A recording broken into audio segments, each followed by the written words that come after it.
Imagine sitting in a race truck, staring at a scoring pylon, and knowing that one bad restart could erase your entire season. That's the reality facing a group of drivers heading into Richmond this weekend.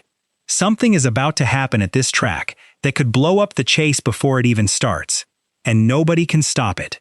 And the man who might be about to do it wasn't even supposed to be part of this story.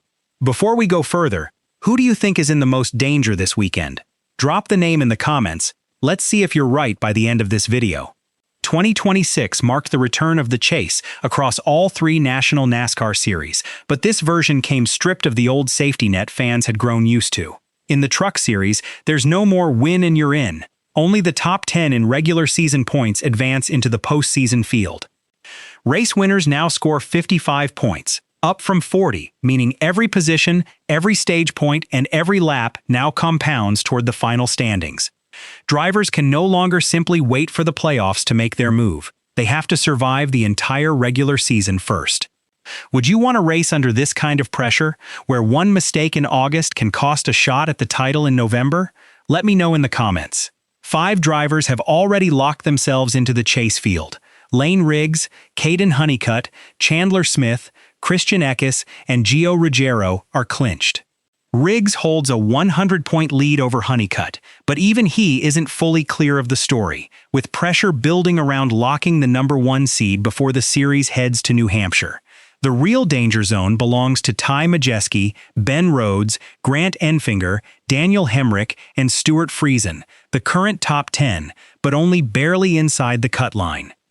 Just 49 points separate 9th place Hemrick from 14th place Brendan Queen, a gap that could disappear in a single bad night, and Tyler Ankrum sits only 8 points behind Stuart Friesen for the final transfer spot, close enough that one caution could flip the order entirely. If you were Hemrick right now, sitting on a 49-point cushion with 2 races left, would you race safe or would you attack?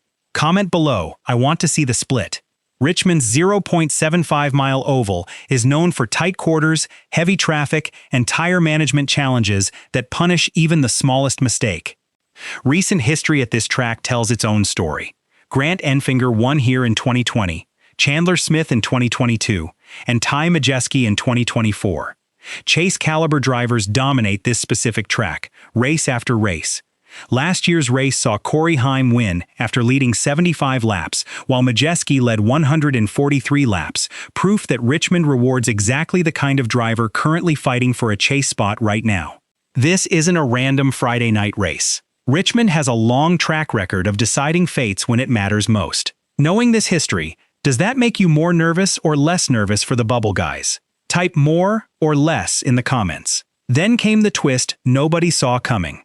Shane Van Gisbergen, a driver built entirely on road course brilliance rather than short ovals, qualified with a time of 23.168 seconds at 116.540 miles per hour, earning his first career Truck Series pole on a track type that was supposed to be his weakness. Credit went to the Spire Motorsports crew and the Hendrick cars.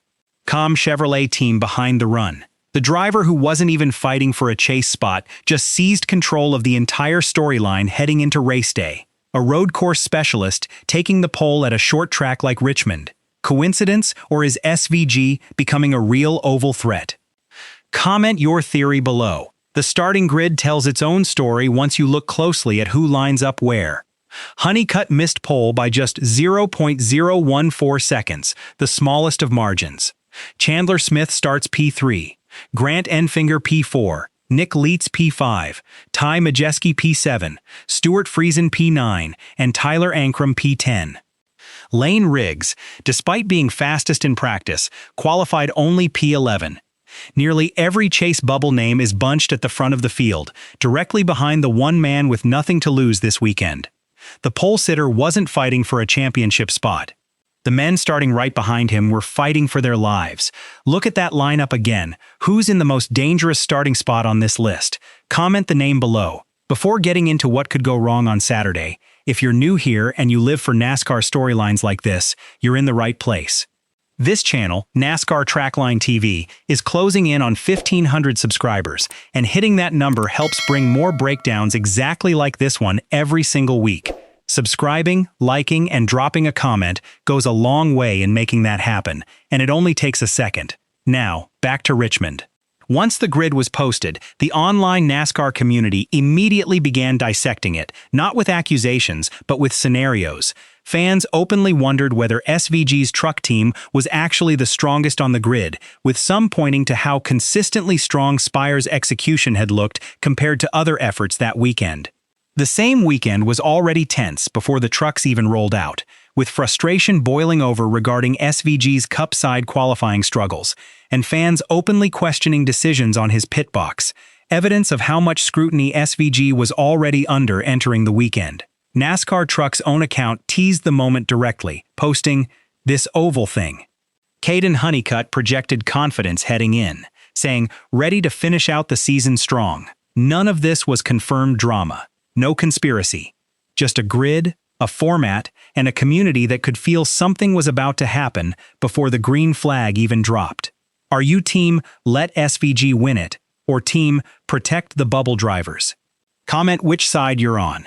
The Black's Tire 250 was postponed from Friday night to Saturday at noon ET, creating a doubleheader with the Cup Series Cookout 400. The delay meant more hours for teams to study numbers, more hours for drivers to sit with the pressure, and more hours for the online debate to keep growing. Fans tracked storm cells rolling toward the track in real time, watching the lightning delay the green flag as the mood shifted from excitement to nervous waiting. The suspense wasn't gone. It had simply been postponed to another day. Do you think the extra day helps the bubble drivers prepare, or just gives them more time to psych themselves out? Comment below. For Lane Riggs, this race represents a chance to clinch the #1 seed before New Hampshire, despite starting outside the top 10 after posting the fastest practice speed. For Daniel Hemrick, it means defending a slim 49-point cushion with nothing but nerves between him and elimination. For Tyler Ankrum, the hunter rather than the hunted, it means closing an 8-point gap to crack the top 10. Some drivers are racing to protect what they already have, others are racing to take what isn't theirs yet, and that split is exactly what makes short-track racing so combustible. If you had to pick one driver who gets bumped out of the chase after Richmond, who would it be? Comment your prediction below. SVG entered Richmond with 14 National Series wins, 8 in Cup and 6 in Xfinity, but 0 oval wins. The poll represents unfinished business. A win here would erase the last major question mark on his NASCAR resume. His broader development arc includes third-place finishes at Watkins Glen and North Wilkesboro, along with an average finish of 10.0 across 4 prior truck starts, evidence he's becoming more than a road course specialist with every outing. The man chasing his own personal breakthrough is now the biggest obstacle standing between multiple drivers and their championship dreams. Do you think SVG even realizes how much power he holds over this championship right now? Comment yes or no below. Will Riggs clinch the top seed before the season moves on? Will Hemrick survive with his 49-point cushion still intact? Will Ankrum steal the final transfer spot away from Friesen? Will SVG finally get his oval breakthrough? And if he does, at whose expense will it come? There's no confirmed conspiracy here, no scandal, just a format engineered to make ordinary regular season races feel like championship battles every single week. The checkered flag hadn't fallen yet. But the warning had already been issued to every driver on that grid. If you enjoy real NASCAR breakdowns like this, you'll like what's coming next. Comment your predictions down below and share this video with another NASCAR fan who needs to see this grid before Saturday.